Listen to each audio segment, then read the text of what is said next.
গাড়ি ছাড়া আমেরিকার জীবন কল্পনা করা কঠিন, কিন্তু সেই গাড়ি কেনাই এখন মধ্যবিত্তের জন্য মাথা ব্যথার কারণ।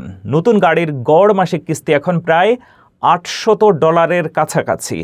মুদ্রাস্ফীতি আর কোম্পানিগুলোর বড় মুনাফার লোভ কি সাধারণ মানুষকে রাস্তা থেকে দূরে সরিয়ে দিচ্ছে?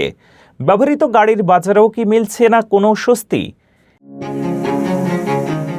একসময় গাড়ি কেনা ছিল আমেরিকান স্বপ্নের অবিচ্ছেদ্য অংশ, কিন্তু বর্তমানে সেই স্বপ্ন ফিকে হয়ে আসছে। পরিসংখ্যান বলছে, যুক্তরাষ্ট্রে একটি নতুন গাড়ির গড় দাম এখন প্রায় $50,000 গিয়ে ঠেকেছে, যা গত 6 বছরে 30% বৃদ্ধি পেয়েছে।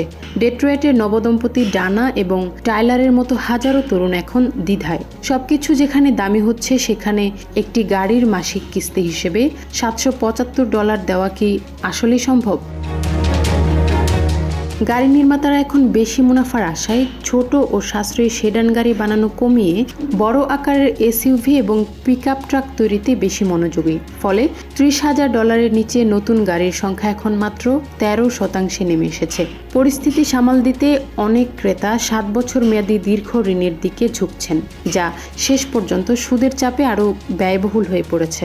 এছাড়া ইরান যুদ্ধের প্রভাবে জ্বালানির দাম বৃদ্ধি এবং বিমা খরচ 55% বেড়ে যাওয়া সাধারণ মানুষের পকেটে বড় টান দিচ্ছে।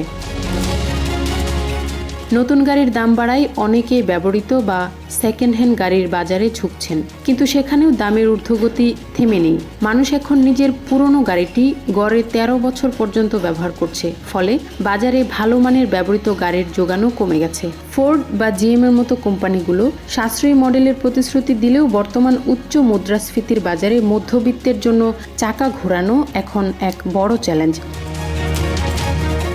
গাড়ির এই উচ্চমূল্য কেবল যাতায়াতের সমস্যা নয়, এটি আমেরিকান জীবনযাত্রার ক্রমবর্ধমান ব্যয়ের একটি প্রতিফলন। আগামী নির্বাচনে এই অর্থনৈতিক অস্থিরতা বড় প্রভাব ফেলতে পারে।